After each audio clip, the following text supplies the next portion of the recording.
મિત્રો હું છું બદના અનિશા તમે જોઈ રહ્યા છો લોક સામના ન્યૂઝ। તો જોઈએ આજના સમાચાર બોટાદથી અમારા રિપોર્ટર વિપુલ લોહાર સાથે।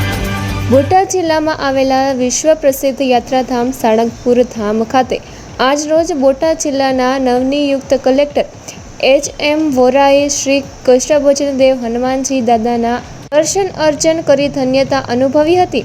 પોતાનો નવો પદભાર સંભાળ્યા બાદ એચ.એમ. વોરાએ પરિવાર સાથે ખાસ દાદાના આશીર્વાદ લેવા માટે સાળંગપુર ધામ પધાર્યા હતા।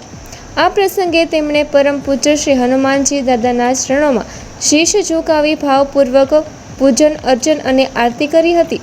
ત્યારબાદ તેમણે મંદિરના શિખર પર પરંપરાગત રીતે ધજા ચડાવીને જિલ્લાની સુખાકારી અને પ્રગતિ માટે પ્રાર્થના કરી હતી।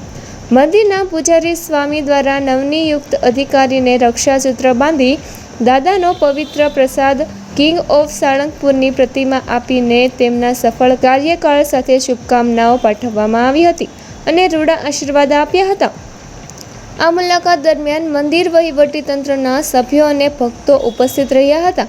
તો ફરી મળીશું એક નવા સમાચાર સાથે, ત્યાં સુધી જોતા રહો લોક સામના ન્યૂઝ।